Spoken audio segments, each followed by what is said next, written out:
تو مریض بیچارے دم توڑ جاتے ہیں، مریض دم ہاسپٹلز نہیں توڑ پہنچ جاتے ہیں، سکتے۔ بہت سارے مسائل ہوتے ہیں۔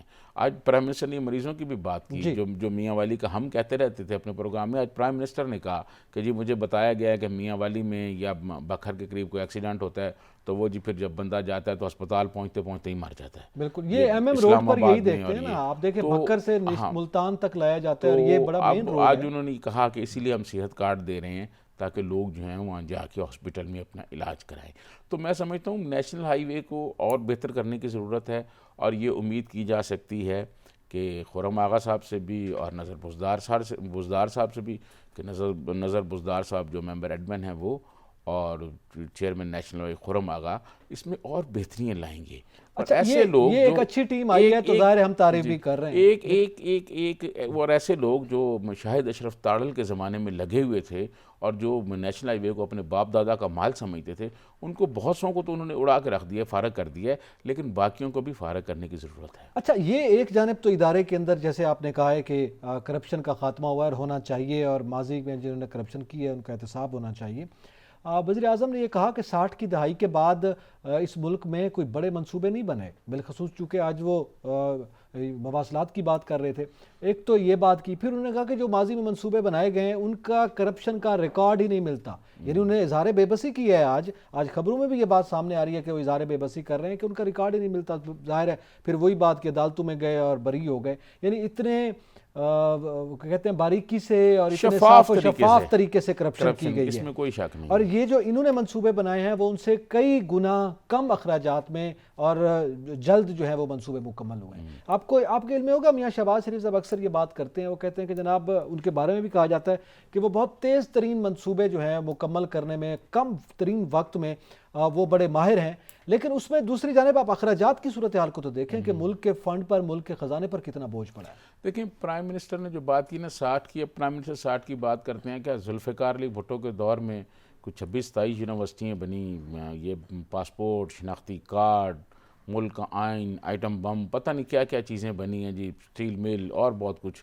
تو یہ سارے منصوبے جو ہیں یہ بھٹو صاحب کے زمانے میں بھی لگے ہیں، لیکن کیونکہ ظاہر ہے ان کی پیپلز پارٹی سے مخالفت ہے، وہ پھر ایوب خان سے جمپ کر کے پھر وہ آ جاتے ہیں ضیاء الحق کے دور پہ اور باقی اس میں۔ لیکن میں سمجھتا ہوں کہ یہ جو ہیں موٹر ویز یہ زیادہ سے زیادہ بننے چاہیے، لوگوں کو سہولیات زیادہ ہونے۔ یہ تو سی پیک والا لنک ہے نا ہمارا، اور کافی اس پہ مطلب لوگ میاں نواز شریف کے زمانے میں بھی بات کر رہے تھے کہ جی اس کو آپ آگے کریں، یہ اس کو سی پیک بنائیں، روٹ ہے اور وہ کہہ رہے ہیں ویسٹرن روٹ پہ بڑا کام کیا گیا ہے، اور ظاہر ہے اس سے تو معاہدے میں شامل ہے نا۔ میں سمجھتا ہوں کہ پرائم منسٹر عمران خان جو ہے نا وہ بہت کم افسروں کی تعریف کرتے ہیں، یہ میں آپ کو بتاؤں۔ آپ دیکھنا کتنے انہوں نے پنجاب کے آئی جی تبدیل کیے، کتنے چیف سیکرٹری تبدیل کیے، تو ایک جن لوگوں کی انہوں نے تعریف کی ان میں ایک خرم آغا صاحب جو چیئرمین نیشنل ہائی وے ہیں وہ بھی شامل ہیں، کہ پرائم منسٹر نے آج تقریب میں ان کا نام لے کے ان کو کہا، کریڈٹ دیا کہ آئیے آپ کو کریڈٹ جاتا ہے کہ آپ نے اتنے عرصے میں یہ کام کرایا۔ تو یہ میں سمجھتا ہوں کہ ان افسران کی جو افسران اچھا کام کرتے ہیں ان کو یقیناً کریڈٹ بھی دینا چاہیے، حوصلہ افزائی بھی ہونی چاہیے۔ لیکن وزیر اعظم صاحب نے خرم آغا صاحب کی تعریف کی ہے اور وہ اس قابل ہیں اور ڈیزرو کرتے ہیں، لیکن اس کے وہ تو وزیر اعلیٰ پنجاب کی بھی تعریف کرتے ہیں، ان کو بھی وسیم اکرم پلس کہتے ہیں، مطلب آپ کہتے ہیں بہت کم تعریف کرتے ہیں، لیکن وہ تو پولیٹیشنز ہیں نا، وہ ان کی ٹیم کا حصہ وہ کریں گے، لیکن سرکاری افسران کا بہت کم وہ کرتے ہیں۔ تو میں سمجھتا ہوں کہ آج جو ہے یہ خرم آغا صاحب کو بہت کریڈٹ جاتا ہے کہ انہوں نے پرائم منسٹر عمران خان نے ان کی بہت تعریف کی اور ان کو کریڈٹ دیا کہ جناب انہوں نے۔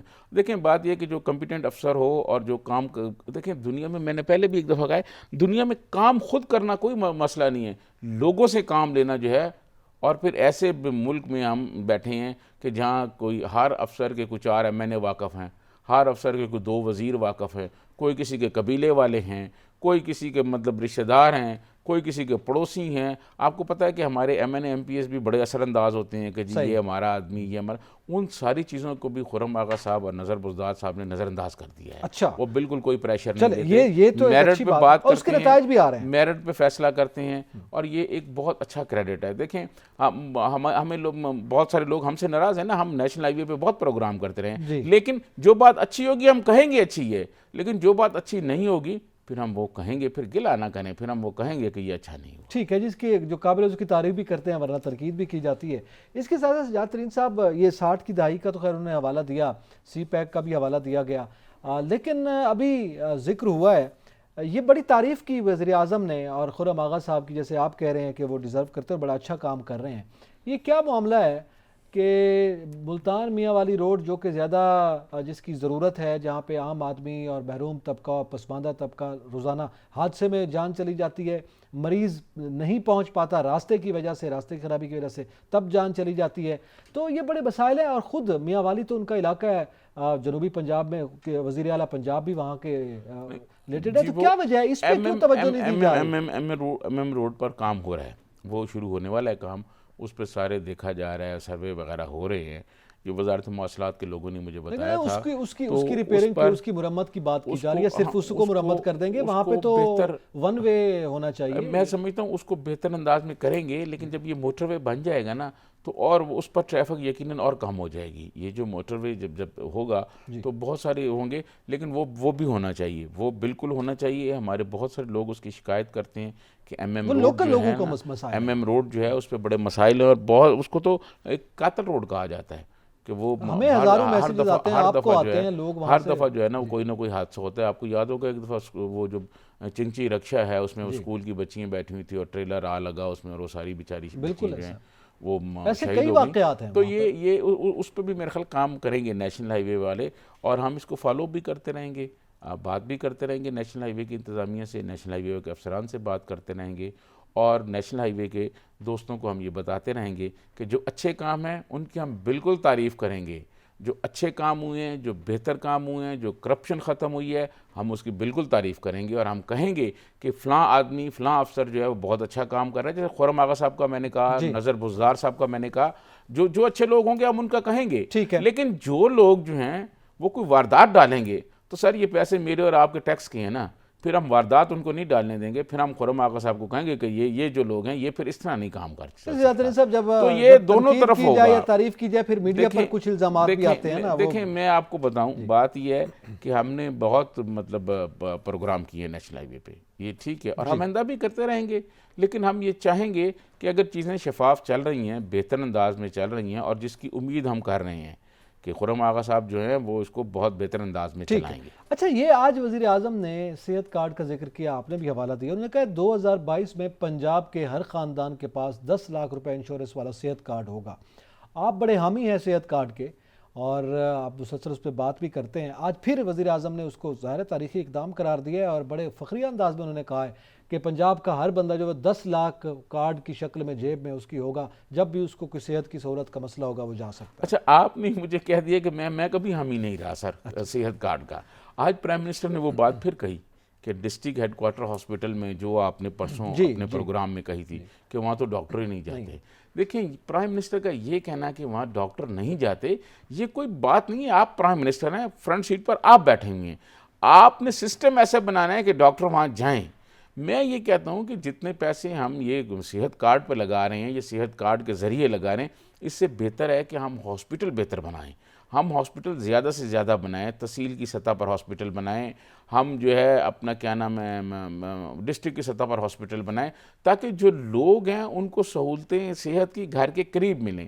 یہ جو صحت کارڈ ہے جی، یہ صحت کارڈ کر کے اور یہ کہنا کہ جی یہ کوئی پرائم منسٹر کی طرف سے یہ کہہ دینا کہ جی ڈسٹرکٹ اسپتال میں ڈاکٹر نہیں جاتے، بھائی حکومت کس لیے ہے، یہ منسٹر کس لیے ہیں، یہ ساری انتظامیہ کس لیے ہے؟ وہاں پہ کرپشن ہو جاتی ہے نا سجاد ترین صاحب، پھر چھوٹے ہاسپٹل میں بھی اتنی کرپشن ہو جاتی ہے، جیسے ابھی آپ نے پولی کلینک پہ آپ بات کرتے رہے ہیں، یہ جو سرکاری ہاسپٹل میں پھر فنڈز آتے ہیں، پھر ان میں کرپشن ہوتی ہے، وہ سب پھر پرائیویٹ خود سنبھالے گا، اور جس کو ضرورت ہوگی وہ جا کے کارڈ دکھائے گا اور اپنا علاج کروائے گا۔ میں آپ کو عرض کروں، یہ آپ نے بڑی زبردست بات کی ہے، لوگ بھی اس طرح کرتے ہیں کہ کیا جس شعبے میں کرپشن ہو اس کو بند کر دیں شعبے کو، یہ تو حل نہیں ہے نا۔ نقی صاحب حل یہ ہے، اس کا متبادل دے دینا، دیکھیں اس کا متبادل یہ کارڈ والا نہیں ہے سر کام، اس کے ذریعے آپ اگر ہاسپٹل بند کر دیں گے، یہ مختلف جو کمپنی ہیں، یہ پرائیویٹ کمپنیاں جو انشورٹ کا کام کرتی ہیں، آپ ان کے حوالے کر رہے ہیں قوم کو، اس طرح نہ کریں، آپ اس کی جگہ ہاسپٹل بنا کے دیں، اور ہاسپٹل زیادہ تعداد میں بنائیں۔ دیکھیں جی 22 کروڑ ہو گئی آبادی اس ملک کی، ہاسپٹل کم ہو گئے ہیں، ڈاکٹر کم ہیں، اور آپ یہ کہیں کہ جی ڈاکٹر نہیں جاتے، جناب یہ ملک ہے، یہاں ایک قانون ہے، ایک حکومت ہے، یہ کیسے ہوگی کہ ڈاکٹر نہیں جاتے؟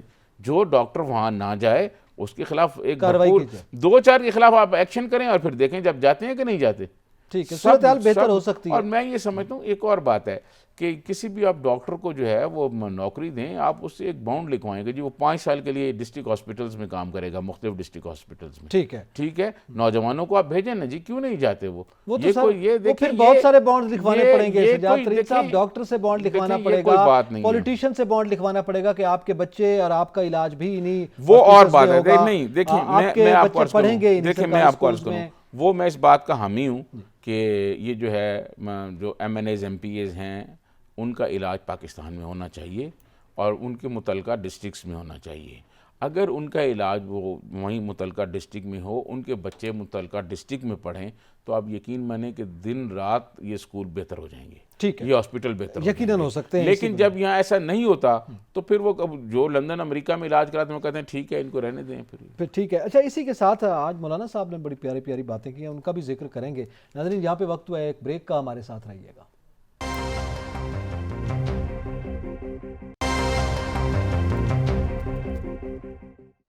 ویلکم بیک ناظرین، ذکر کریں گے مولانا فضل الرحمان کا۔ وہ گفتگو کر رہے ہیں، آج کل انہوں نے یہ بیان دیا ہے کہ عمران خان صاحب باتیں آئیڈیل کرتے ہیں مگر عملی اقدامات اس کے برخلاف ہیں، اور اس کے علاوہ کچھ ایشوز پہ بھی انہوں نے بات کی ہے۔ سجاد ترین صاحب، یہ بات آپ کتنی حد تک ویسے آپ اتفاق کر سکتے ہیں مولانا صاحب کی اس بات سے؟ انہوں نے تو ظاہر ہے وہ اپوزیشن میں ہیں، ان کا کام ہے تنقید کرنا، کہ لیکن آج اعتراف کیا مولانا صاحب نے کہ عمران خان صاحب کی کم سے کم گفتگو جو ہے وہ بڑی آئیڈیل ہوتی ہے، تو وہ انسپائرڈ ہیں ان کی گفتگو سے۔ دیکھیں میں آپ کو عرض کروں کہ مولانا فضل الرحمان صاحب جو ہیں بہت زیرک سیاستدان ہیں پاکستان کے، اور سیاست کو بہت سمجھتے ہیں، چیزوں کو بہت سمجھتے ہیں، آنے والے حالات کو سمجھتے ہیں۔ اور مولانا فضل الرحمان صاحب اپوزیشن میں بھی رہے ہیں، ضیاء الحق کے زمانے میں ایم آر ڈی کا حصہ تھے، اور اسی لیے پیپلز پارٹی والے ان کو اپنا ساتھی سمجھتے ہیں، بے شک ناراضگیاں بھی ہو جائیں لیکن زرداری صاحب ان کو اپنا دوست سمجھتے ہیں، اور بلاول صاحب بھی ان کا بہت احترام کرتے ہیں مولانا صاحب کا۔ صحیح، تو ظاہر مولانا ہے آئین کے بنانے میں بھی اس وقت بھٹو صاحب کے ساتھ بھی ان کے والد جو تھے ان کا بڑا ان رول کے والد تھے، جی۔ تو وہ چیف منسٹر بھی تھے کے پی میں۔ تو میں عرض کروں کہ ان کے جو والد محترم تھے وہ، اور پھر مولانا فضل الرحمان صاحب خود جو ہیں سیاست کو بہت بہتر طریقے سے جانتے ہیں۔ مولانا فضل الرحمان جو ہے نواب نصر اللہ خان صاحب کے ساتھ بہت ٹائم رہا ان کا، اور آخری جو 2002 کے انتخابات تھے اس وقت بھی ساری جماعتوں نے مل کر جو ہے وہ پلان کیا ہوا تھا پرائم منسٹر کا، اس میں پیپلز پارٹی چاہ رہی تھی مخدوم امین فہیم کو بنایا جائے، لیکن کچھ لوگ تھے مولانا فضل الرحمان کو، وہ پھر ان کے درمیان کوئی اختلاف ہو گیا، نہ بن سکے۔ مولانا فضل الرحمان صاحب ویسے کینڈیڈیٹ تھے وزیر اعظم کے۔ تو مولانا سیاست کو بہت بہتر طریقے سے سمجھتے ہیں، اور جب سے مولانا کی پارٹی نے کے پی میں بلدیاتی انتخابات جیتے ہیں، آپ نے دیکھا ہوگا ان کا وہ لب و لہجہ پہلے والا نہیں رہا، اب وہ اب ان کی صورت مختلف ہے، بالکل ہو صحیح گیا ہے۔ تو پہلے وہ جو باتیں کر رہے تھے، وہ جس غصے کا اظہار کر رہے تھے، اب وہ تھوڑا غصہ ٹھنڈا ہو گیا۔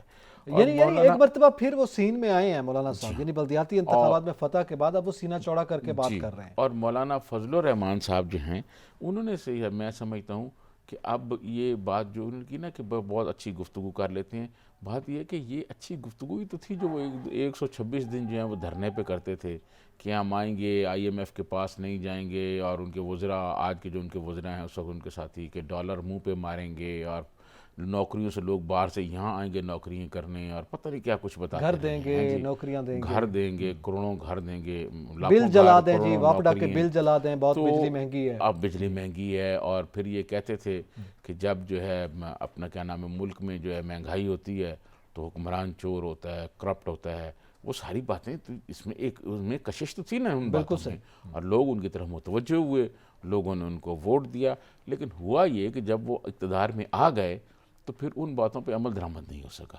اب وہ ہر بات کہتے ہیں کہ ریاست مدینہ، ریاست مدینہ، بھئی ریاست مدینہ کے جو حکمران تھے کیا وہ اس طرح حکمرانی کرتے تھے کہ لوگوں کے پاس کھانے کے لیے آٹا نہیں ہے اور ریاست مدینہ کے حکمران بیٹھے ہوں؟ ریاست مدینہ کے جو بانیان تھے، جو ریاست مدینہ کا کنسیپٹ لے کے آئے، انہوں نے تو غریب لوگوں کو یہ انصاف دیا، ان کی آواز اٹھائی ہے پریکٹیکلی ان کے ساتھ۔ اچھا، اس میں یہ مولانا صاحب یہ جو ابھی چونکہ بیان والی بات ہے، ذرا دیگر بھی بات کرتے ہیں، لیکن یہ کام تو مولانا کا تھا نا، خوبصورت باتیں کرنا، آئیڈیل باتیں کرنا، یہ علماء کا کام ہے، وہ اچھی تقریر کرتے ہیں، لوگ اٹریکٹ ہوتے ہیں، تو شاید کہیں وہ جیلسی فیکٹر تو نہیں ہے خان صاحب؟ نہیں، وہ بات ایسی بات نہیں ہے، مولانا جو ہیں وہ مطلب کہتے ہیں کہ وہ بات ٹھیک کرتے ہیں، لوگ ان کی طرف گئے ہیں صحیح. لیکن اب کیونکہ اب آپ کو پتہ ہے کہ 3.5 سال سے زیادہ کا ٹائم ہو گیا ہے، اب بلدیاتی انتخابات کچھ ہو گئے ہیں، کچھ ہونے والے ہیں، اس کے بعد پھر جنرل الیکشن ہو رہے ہیں، ملک جنرل الیکشن کی طرف جائے گا جب اس حکومت کی مدت پوری ہوگی، تو اس میں اب جو نئی صف بندیاں ہونی ہیں نا سیاستدانوں کے درمیان، اس پر سمجھ لیں ابتدائی کام شروع ہو گیا ہے. اچھا، یہ اب ملاقاتیں یہ لہجے بتا رہے ہیں کہ نئی صف بندی ہونے جا رہی ہے، لہجے بتا رہے ہیں، اور یہ جو ملاقاتیں ہو رہی ہیں یہ نئی صف بندی کی نشانی ہیں کہ فیوچر میں کیا کرنا ہے. احسن اقبال صاحب جو ہیں وہ ملے ہیں خالد مقبول صدیقی صاحب کو، وہ انہوں نے ان سے بات چیت کی ہے. مصطفیٰ کمال مولانا فضل الرحمان سے ملے ہیں، اور آج مصطفیٰ کمال نے بہت اچھی باتیں کی ہیں مولانا کے بارے میں. انہوں نے کہا ہم بہت احترام کرتے ہیں. دیکھیں مولانا فضل الرحمان صاحب جو ہے نا، وہ ان سے آپ کا نظریاتی فکری اختلاف ہو سکتا ہے، لیکن مولانا فضل الرحمان کسی کے بارے میں ایسی گفتگو نہیں کرتے کسی بھی شخصیت کے بارے میں جس سے اس کی کوئی توہین ہو. ٹھیک ہے، اسی لیے مولانا فضل الرحمان کی رسپیکٹ ہے. اور اب مولانا فضل الرحمان جو ہے لوگوں کو لگ رہا ہے کہ آنے والے جو سیاست ہے اور عام انتخابات، بلدیاتی انتخابات نہیں، عام انتخابات کے بعد جو سیاست کا نیا رخ بنے گا، اس میں لگ رہا ہے کہ مولانا فضل الرحمان کا ایک رول ہوگا. جی، ایک بڑا اہم رول ہوگا. اچھا، فارن فنڈنگ کے حوالے سے بھی آج انہوں نے بھی کمنٹ کیے ہے، اور بلدیاتی انتخابات میں خیبر پختونخوا میں فتح کے بعد فارن فنڈنگ کیس اور اس کی اسکروٹنی کمیٹی کی رپورٹ جو ہے، آج پھر سے آکسیجن ملی ہے پی ڈی ایم کو یا مولانا فضل الرحمان کو. میں سمجھتا ہوں کہ آپ کو یاد ہوگا بہت پہلے میں نے ایک دفعہ یہ کہا تھا کہ یہ اپوزیشن اس حکومت کو نہیں گرا سکتی. یہ اگر حکومت جائے گی تو اپنے بوجھ کے نیچے ہی دب جائے تو دب جائے اپنی غلطیوں کے بوجھ کے نیچے. تو میں سمجھتا ہوں کہ کل سے فروخ حبیب صاحب لگے ہوئے ہیں پریس کانفرنس کرنے، اور ان کے ساتھ جو ہیں فواد چودھری صاحب نے بھی ایک پریس کانفرنس داغ دی ہے. میں یہ سمجھتا ہوں کہ کوئی وہ جواب نہیں دے سکے جو جواب ان کو دینا چاہیے تھا. دیکھیں، آپ میڈیا میں آ کے آپ پر الزام لگتے ہیں، آپ یہ کہ ہم نے یہ کہہ دیا ہے، رپورٹ آپ نے اس طرح پڑھی ہے، میڈیا نے خبر اس طرح بنائی ہے، یا اس کو چھوڑیں. آپ الیکشن کمیشن میں بتائیں نا. یہ کئی سال سے کیس چل رہا ہے، جو ڈیمانڈ آپ سے الیکشن کمیشن کر رہا ہے، آپ الیکشن کمیشن کو اس کا جواب دیں، پھر آپ باہر آ کے نہیں. لیکن اپوزیشن کو تو فائدہ ہو گیا نا. چلے وہ پھر بیانات سے بھی الٹا اپوزیشن کو فائدہ ہو رہا ہے. اپوزیشن کو فائدہ ہو یا نہ ہو، لیکن اپوزیشن اس میں سیاست تو کر رہی ہے اور حکومت کے لیے ایک سبکی کا باعث بن رہی ہے. یہ باتیں وہ بات کر رہے ہیں. ابھی ہم جب آ رہے تھے پروگرام کے لیے تو پرائم منسٹر کا بھی ایک ٹویٹ چل رہا تھا.